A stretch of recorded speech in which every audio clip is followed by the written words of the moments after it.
जिला शोपियां के अल सबा स्कूल वाची में वॉर अगेंस्ट ड्रग पर एक सेमिनार का आयोजन किया गया।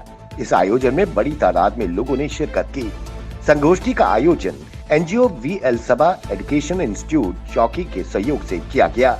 वहीं इस दौरान स्कूल के छात्रों ने युवाओं और उनके परिवार में मादक पदार्थों की लत के प्रभावों पर प्रकाश डाला। अपने भाषणों के दौरान उन्होंने कहा कि यूनाइटेड ड्रग कंट्रोल के एक सर्वे के मुताबिक यूटी जम्मू कश्मीर में 70,000 लोग, जिसमें 4,000 महिलाएं हैं, ड्रग एडिक्ट हैं। Private school association Jammu Kashmir जिला अनंतनाग द्वारा टाउन हॉल डोरू में टैलेंट सर्च टेस्ट के तहत एक कार्यक्रम आयोजित किया गया। टाउन हॉल में 10वीं कक्षा के परिणाम में अच्छा प्रदर्शन करने वाले छात्रों को प्रोत्साहित किया गया। इसके अलावा जोन डोरू में प्राइवेट स्कूल के सर्वश्रेष्ठ कुशल बच्चों को प्रमाण पत्र से सम्मानित किया गया। इस मौके पर बच्चों के पेरेंट्स भी मौजूद थे। उन्होंने कहा कि इस दूर दराज क्षेत्र में ऐसे कार्यक्रम आयोजित करने की आवश्यकता है ताकि इन क्षेत्रों में पढ़ने वाले बच्चों को अपनी प्रतिभा दिखाने का मौका मिले। जम्मू कश्मीर के उपराज्यपाल मनोज सिन्हा ने कहा, यूटी जम्मू कश्मीर एक नई दृष्टि और नए विचार के साथ आगे बढ़ रहा है, जहां उग्रवाद और उनके समर्थकों के लिए कोई जगह नहीं है।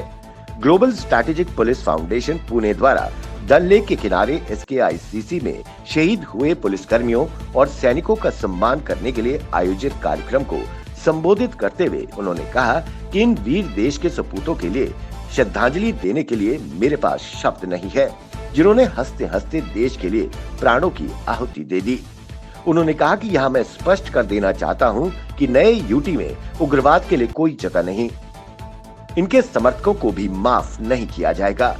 इस अवसर पर शहीदों के परिवार वाले, केरल के राज्यपाल आरिफ मोहम्मद खान व अन्य सेना के पूर्व अधिकारी मौजूद रहे।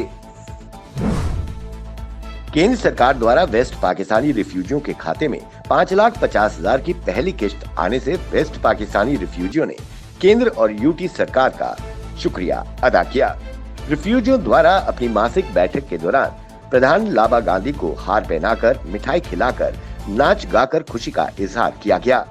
वहीं लब्बा गांधी ने कहा कि केंद्र सरकार द्वारा 30 लाख वन टाइम सेटलमेंट देने का वादा किया गया था। केंद्र की योजना और सरकारी नौकरियों में हमारे बच्चों को लाभ नहीं मिलता था। जब तक हमें पूरे अधिकार नहीं मिलते, हमारी लड़ाई जारी रहेगी। श्री माता वैष्णो देवी कटरा के बाद जिले के दूसरे सबसे बड़े धार्मिक स्थल शिवखोड़ी धाम रंसू में भगवान शिव के दर्शनों के लिए आने वाले श्रद्धालुओं को दरिया चिनाब के किनारे हवाओं में लहराते हुए पैरा मोटर का रोमांच करने को मिलेगा। रविवार को जरूरी औपचारिकताएं को पूरा करने के बाद पैरा मोटर की शुरुआत की गई। आने जाने वाले श्रद्धालु इससे पहले दरिया चिनाब की उफनती लहरों में राफ्टिंग का आनंद उठाते थे, जिसके लिए अलग अलग पॉइंट्स बनाए गए हैं। पैरा मोटर की शुरुआत होने पर स्थानीय लोगों ने भी खुशी जाहिर की। स्थानीय लोगों ने जिला प्रशासन से तलवाड़ा बरादरी इलाकों में पर्यटन की सुविधाओं को बढ़ावा देने की मांग की। गौरतलब है कि शिवखोड़ी में रोजाना 5,000 के करीब यात्री आते हैं। रविवार को भी काफी लोग पैरा मोटर का लुत्फ लेते दिखे। कोरोना के बढ़ते मामलों के बीच जम्मू कश्मीर प्रशासन ने प्रदेश के सभी स्कूलों को बंद करने के निर्देश जारी कर दिए हैं। लॉकडाउन की ओर बढ़ रहे जम्मू कश्मीर में 10वीं से 12वीं तक के सभी स्कूल 11 अप्रैल, जबकि पहली से 9वीं तक के स्कूल 18 अप्रैल तक बंद करने के निर्देश जारी किए हैं। जम्मू कश्मीर में भी पिछले कुछ दिनों से देश के बाकी हिस्सों की तरह कोरोना के मामले बढ़ने लगे हैं, जिसको देखते हुए उपराज्यपाल मनोज सिन्हा ने ये फैसला लिया है। छत्तीसगढ़ के नक्सल प्रभावित बीजापुर में बीते शनिवार को नक्सलियों ने 700 से अधिक जवानों को घेरकर हमला कर दिया। बीजापुर एसपी ने बीते दिन बताया कि नक्सलियों के साथ हुई मुठभेड़ में 22 जवान शहीद हो गए हैं और कई जवान अब भी लापता हैं। नक्सलियों ने 2 दर्जन से अधिक सुरक्षा कर्मियों के हथियार भी लूट लिए। लापता जवानों की तलाश के लिए कल सुबह से ही सुरक्षा बलों का सर्च ऑपरेशन जारी है। सुरक्षा बलों ने लापता 17 जवानों के शव घटनास्थल से बरामद कर लिए हैं। एलजी के प्रमुख सचिव व श्री अमरनाथ यात्रा श्राइन बोर्ड के सीईओ नितेश्वर कुमार ने पहलगाम में अमरनाथ यात्रा की तैयारियों और श्रद्धालुओं को मिलने वाली सुविधाओं का मौके पर जायजा लिया।